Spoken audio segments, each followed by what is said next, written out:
A partir de agora, você assiste Verdade e Vida. Um programa da Igreja Presbiteriana do Brasil. Estou muito grato a Deus pelo privilégio de estar com você e sua família mais uma vez. Hoje eu quero tratar de um assunto soleníssimo. Hoje eu quero conversar com você sobre a necessidade da Igreja Evangélica Brasileira passar por uma nova reforma, uma volta às Escrituras. Creio que esta é uma das mais profundas necessidades da atualidade. Eu tenho percorrido a nossa nação, pregado em várias denominações, e eu estou convencido de que nós precisamos de uma nova reforma religiosa na Igreja Evangélica Brasileira. Ouça esta mensagem, assista este programa, convide seus amigos, porque creio que Deus tem uma palavra para todos nós e um desafio para a igreja neste momento. Verdade e Vida. Uma palavra de esperança para um mundo em crise. É com muita alegria que temos a presença do maestro Parcival Módulo. Ele é maestro da Orquestra Sinfônica de Campinas, no estado de São Paulo, e membro da Segunda Igreja Presbiteriana de Americana, também em São Paulo. Seja bem-vindo ao Verdade e Vida, maestro Parcival. Muito obrigado, prazer estar com vocês. Qual a importância, maestro Parcival, da música na comunicação? Olha, a música é um veículo muito importante para levar alguma coisa para muito longe. Na verdade, a gente tem vários momentos na história da humanidade que isso aconteceu.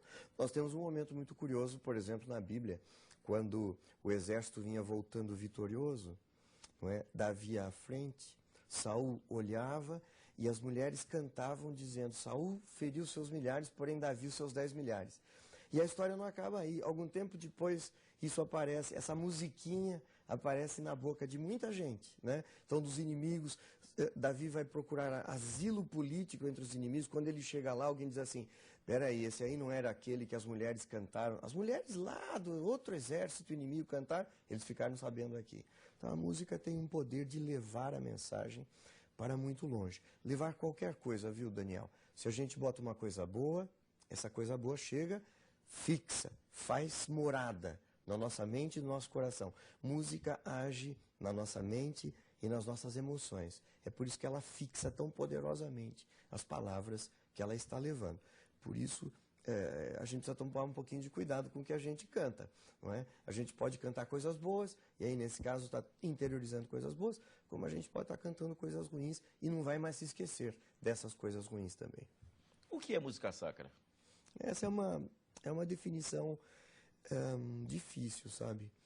A princípio, música sacra é toda aquela que não é popular, secular, né? Em oposição à palavra sacra se usa profana. É que profana tem um sentido muito mais negativo na nossa língua, né? Mas profano é aquilo que não é sacro. Então, eu diria que uma música, para ter características sacras, não pode ter características profanas. Isso em termos absolutos. Mas, em termos da utilização, a música sempre é utilizada a partir de premissas muito amplas, não é? Então, há comunidades que preservam uma música mais acadêmica, digamos assim, mais tradicional, e outras comunidades religiosas, no nosso ambiente, não é? Procuram uma música mais contemporânea, mais atual, que tem um certo pé na música popular. Encontrar esse equilíbrio é sempre uma questão muito complicada. E às vezes a balança pende mais para um lado, mais para o outro, com as dificuldades que isso possa trazer para a comunidade que dela desfruta. O senhor falou aí de dificuldades, certo? A música muitas vezes tem levado muitos problemas para dentro da igreja, né? Porque um grupo mais jovem acha que pode colocar determinados instrumentos, outros. Como o senhor vê essa questão dentro das igrejas? É natural que isso aconteça, porque nós fazemos associações muito poderosas entre aqueles elementos que são sacros e os elementos que são profanos. E quando nós fazemos uma associação que uma coisa é profana, é muito difícil aceitá-la como sacro algum dia. Na verdade, segundo alguns teóricos, é impossível. A gente pode até admitir, mas lá no fundo a gente não entenderá nunca algo que para nós é profano, nunca a gente entenderá como um sacro. Então, a gente muito boa que tratou desse assunto, e eu acho que é pertinente nós pensarmos que essa dificuldade sempre haverá. É por isso que eu tenho recomendado cuidado, na verdade, fazer com bom senso as inserções que o nosso tempo traz.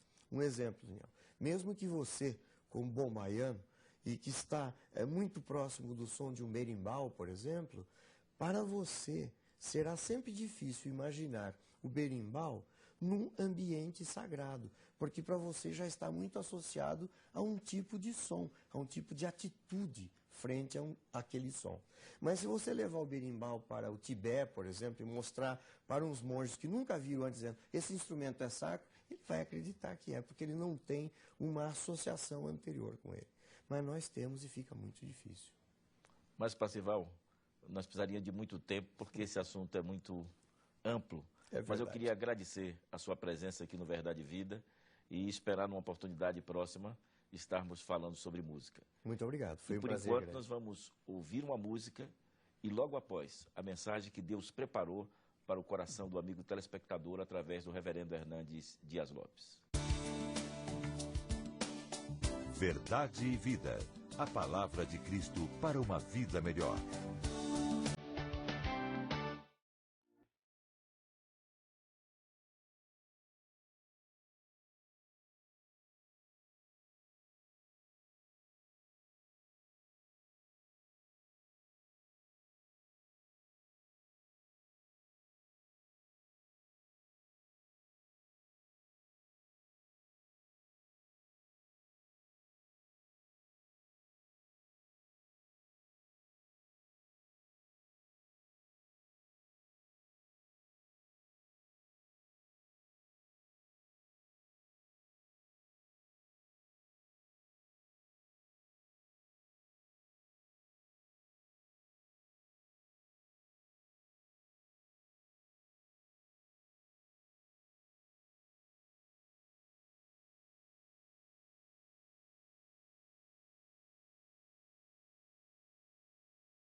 Um dos preceitos absolutos e inegociáveis da fé cristã é de que a Bíblia, a palavra de Deus, é inerrante, é infalível e é suficiente. E ela é a nossa única regra de fé e de prática. A igreja cristã está construída sobre o fundamento dos apóstolos, sobre a verdade revelada de Deus, de tal maneira que a igreja de Cristo está debaixo da autoridade das Escrituras e não sobre as Escrituras. A palavra final não é a palavra da igreja, é a palavra da Escritura, é a palavra da Bíblia. A igreja submete-se à palavra de Deus, e não esta àquela. A igreja cristã teve uma caminhada no meio de muitas lutas, muitas provas, muitas perseguições, até o quarto século, no ano 311, 312, 313, aconteceu um fato curioso.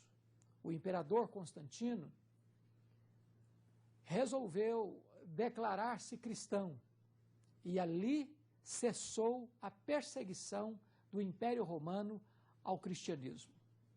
Mais tarde, por volta do ano 607, o bispo de Roma foi nomeado bispo universal pelo imperador Focas. E começa a partir daí a instituição do papado. E começa-se aí a instituição do catolicismo romano.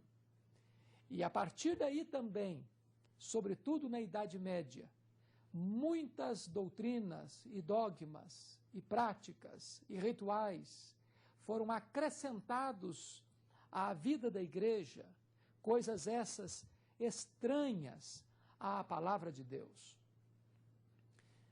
Foi por essa razão que no século XVI aconteceu o que nós conhecemos de Reforma Protestante, ou seja, uma volta ao ensino da Bíblia, uma volta ao ensino dos apóstolos, uma volta às Escrituras. A reforma do século XVI esteve estribada em 5 colunas básicas. Primeiro, só a Escritura. A igreja cristã entendeu que não é a palavra de Deus, mas a tradição, a palavra de Deus, mas o ensino do teólogo tal, ou a decisão do concílio tal, ou a orientação da igreja tal. Nós entendemos que a Bíblia é a verdade, nós entendemos que a Bíblia é suficiente e nós não podemos aceitar, em termos de doutrina e prática, qualquer coisa que seja fora da Escritura Sagrada. A palavra de Deus, ela é revelada, ela é inspirada, ela é inerrante e ela é suficiente. Segunda coluna é a ideia de que é só a fé. Não é a fé mais as obras, ou seja, nós não somos salvos através da fé mais as obras. Nós somos salvos pela fé, independente das obras. As obras são resultado da salvação e não a causa da salvação. É claro que a fé salvadora, ela vem acompanhada das obras no sentido de que nós somos salvos só pela fé, mas a fé salvadora produz obras. É muito claro e é muito importante entender isso. A fé em Cristo é suficiente para a salvação. O homem não alcança a salvação pelos seus méritos, nem pelas suas obras, nem pelo seu moralismo, nem pela sua religiosidade. A salvação é exclusivamente pela fé em Cristo Jesus, independente das obras. As obras vêm apenas como confirmação desta fé salvadora. O terceiro princípio é só a graça, só a graça. Ou seja, não é possível que eu queira ser salvo mediante as obras da lei, ou o meu esforço, ou a minha justiça própria, acrescentando aquilo que Deus fez. Salvação não é um prêmio, salvação não é um troféu, salvação não é alguma coisa que você constrói pelo seu esforço, pela sua inteligência ou pelos seus merecimentos. Na verdade, todos nós merecemos o juízo de Deus. A Bíblia diz que todos pecaram e destituídos estão da glória de Deus. Não há justo nenhum sequer. Fora da graça de Deus, é impossível que você seja salvo. Nós dependemos totalmente da graça de Deus. Ou seja, nós não somos salvos por aquilo que nós fazemos. Nós somos salvos por aquilo que Cristo fez por nós, na cruz do Calvário. Foi o sacrifício de Cristo, perfeito, substitutivo e eficaz, que nos garante o privilégio e a bênção da salvação. Por isso, a salvação é totalmente pela graça. E graça é um favor imerecido. Eu não mereço, mas eu recebo. Recebo pela fé. É um presente gratuito de Deus. Não é barato esse presente. Ele custou tudo para Deus. Custou a vida do seu próprio filho. Mas Deus nos dá esse presente gratuitamente. O outro pilar da reforma é só Cristo. Veja bem, somente Jesus é o Salvador. Não há salvação em nenhum outro nome dado entre os homens pelo qual importa que sejamos salvos. Só Jesus é o mediador. Há um só Deus e um só mediador entre Deus e os homens. Jesus Cristo, homem. Jesus Cristo é o caminho para Deus, Jesus Cristo é a porta para o céu. Não há salvação fora dele. Não é Jesus mais Maria, não é Jesus mais Pedro, não é Jesus mais o Papa, não é Jesus mais os santos, não é Jesus mais o missionário, é só Jesus. Jesus é o único, ele não é um Salvador, ele é o Salvador. Ele não é um Senhor, ele é o Senhor. Ele não é um caminho para Deus, ele é o único caminho para Deus. O último pilar da reforma é soli Deo glória, ou seja, só a Deus deva ser dada a glória. Toda vez que um ser humano atrai para si ou puxa para si a glória que pertence a Deus, isso é uma vanglória, isso é uma glória vazia, isso é uma idolatria. A Bíblia diz que Deus não reparte a sua glória com ninguém.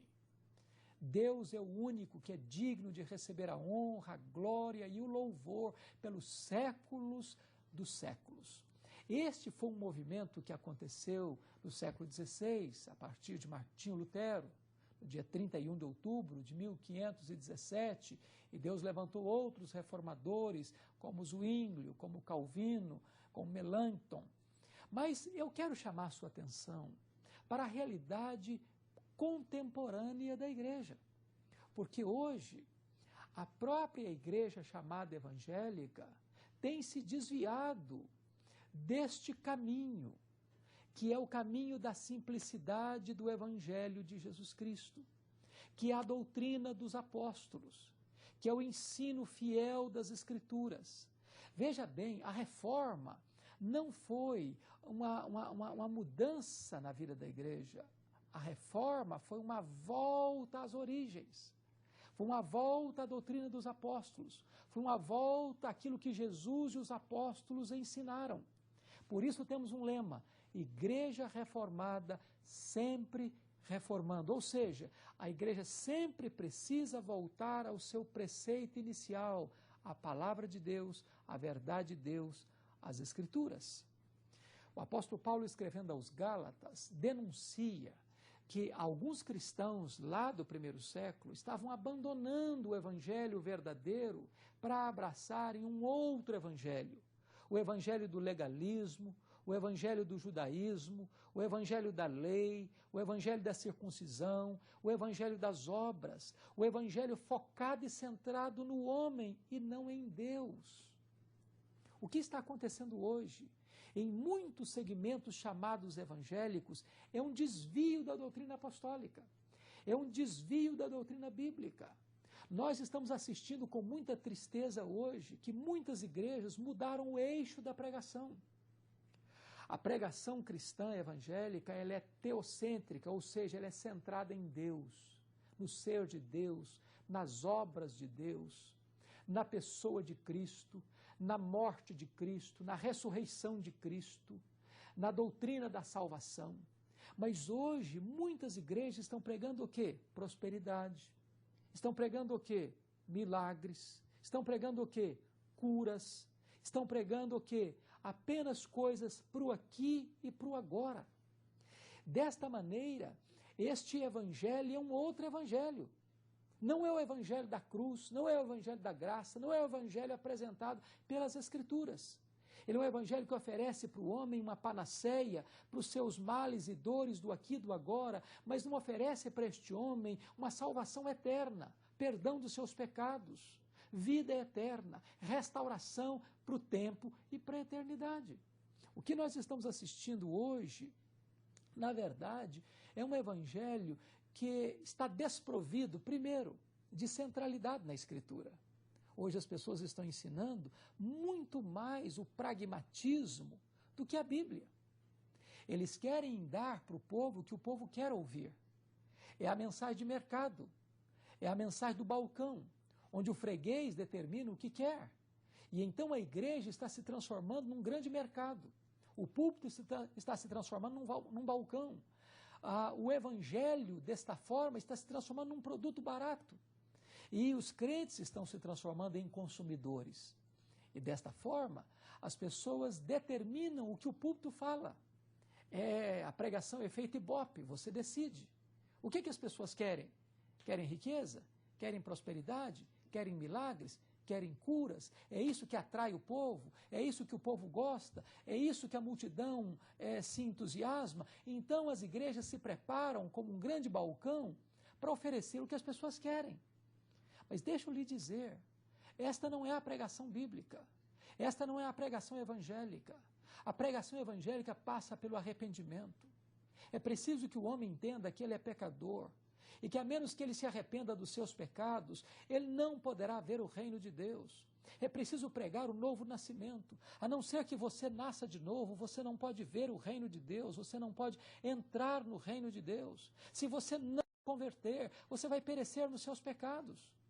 Eu posso tentar ser palatável, eu posso tentar ser agradável com você, mas se eu não pregar a verdade, se essa verdade não picar a sua consciência, não atingir o seu coração, não convencer você de que você está perdido sem Jesus, que você está arruinado, a não ser que você se volte para Deus em arrependimento e fé, não haverá esperança para a sua alma. É necessário que a igreja passe por uma nova reforma.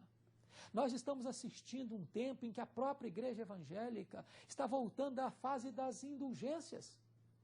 As pessoas estão vendendo produtos religiosos para salvação. É uma rosa ungida hoje, é um lenço ungido amanhã, é mais um produto aqui, é mais um produto ali. E as pessoas estão vivendo dentro das igrejas chamadas evangélicas, mas prisioneiras de um misticismo pagão, semi-pagão. Nós precisamos de uma nova reforma na igreja. A igreja evangélica brasileira precisa experimentar uma nova reforma, uma volta para a Escritura, uma volta só para a fé verdadeira em Cristo, uma volta apenas para a graça, uma volta apenas para Cristo, uma volta apenas para a glória de Deus. Precisamos resgatar os verdadeiros pilares da reforma, os verdadeiros instrumentos da reforma, se nós queremos ver uma igreja saudável. Uma igreja que seja sal, que seja luz, que seja perfume, que seja embaixadora de Deus neste mundo para chamar os homens para a reconciliação. Eu quero convidar você, povo de Deus, você que é membro de uma igreja evangélica, você que conhece a palavra de Deus, a você não abrir mão de ter uma igreja saudável, uma igreja bíblica, uma igreja santa, uma igreja cheia do Espírito Santo, uma igreja que não negocia a verdade, que não transija com os valores de Deus, que não transija com os princípios absolutos da palavra de Deus. Nós precisamos, povo de Deus, nos humilhar, nos arrepender e nos voltar para o nosso Deus de todo o nosso coração, para que haja assim um grande reavivamento espiritual nesta terra e a fim de que o país brasileiro conheça o verdadeiro evangelho, o evangelho da Bíblia, o evangelho da graça, o evangelho centrado na pessoa e na obra do Senhor Jesus Cristo. Que Deus nos ajude a termos esta igreja viva, santa e cheia do Espírito Santo, uma igreja verdadeiramente evangélica e reformada. Se você deseja isso, se você quer entrar comigo nesta grande empreitada por uma nova reforma na igreja evangélica brasileira, coloque a sua vida diante de Deus. Vamos entrar nesta cruzada de oração. Vamos nos voltar para as Escrituras. Vamos convocar o povo de Deus para um arrependimento verdadeiro e genuíno, para que Deus tenha misericórdia de nós e traga para nós um poderoso avivamento. Ore comigo nesse momento, por gentileza. Deus querido, muito obrigado pelo desafio que Tu trazes ao nosso coração, de buscarmos um novo tempo para a igreja evangélica na nossa nação, na nossa terra. Dá-nos a bênção, Deus, de nos voltarmos para a Tua palavra, de nos voltarmos para aqueles mesmos pilares que inspiraram a reforma do século XVI, para voltarmos, Deus, para a doutrina apostólica, para voltarmos, Deus, para as verdades benditas que foram os instrumentos utilizados pelo Teu Espírito para a salvação de milhões e milhões de pessoas. Dá-nos a bênção de termos uma igreja não apenas numerosa, não apenas grande em números, mas uma igreja grande na verdade, na santidade, na pureza, uma igreja que pregue com verdade e fidelidade a Tua palavra. Que seja assim, Senhor, em nome do Senhor Jesus. Amém. Eu sou o caminho, e a verdade e a vida. Ninguém vem ao Pai senão por mim. Restaurando os princípios da reforma.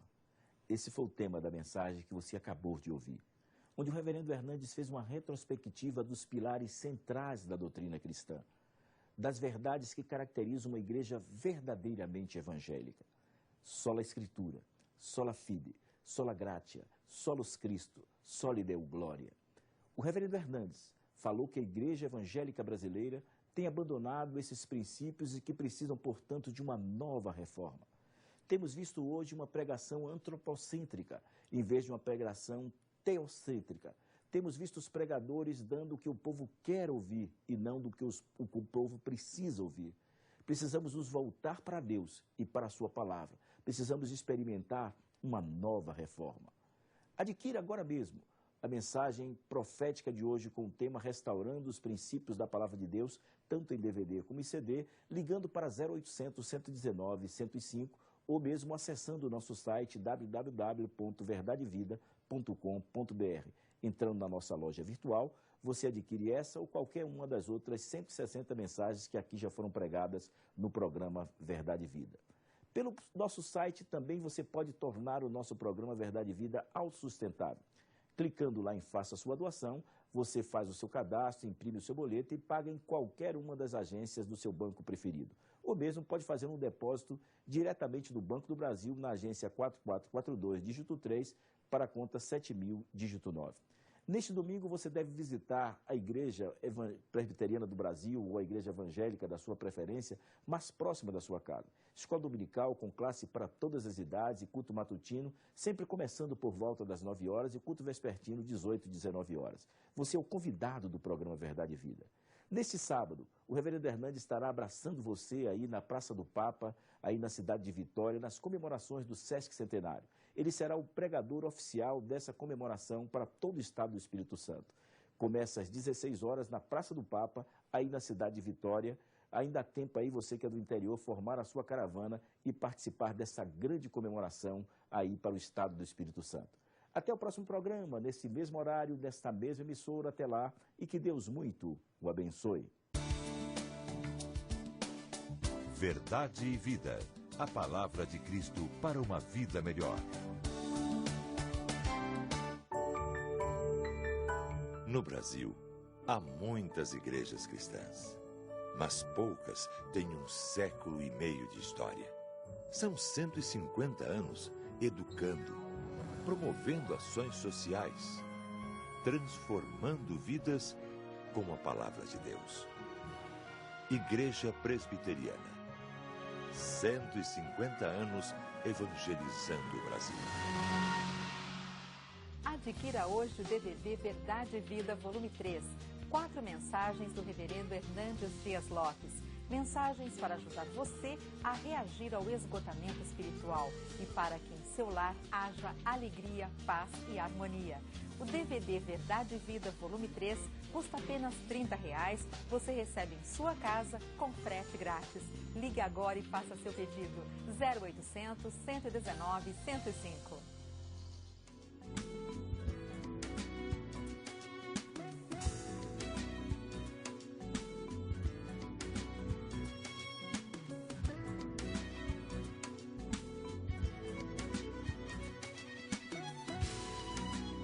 Verdade e Vida.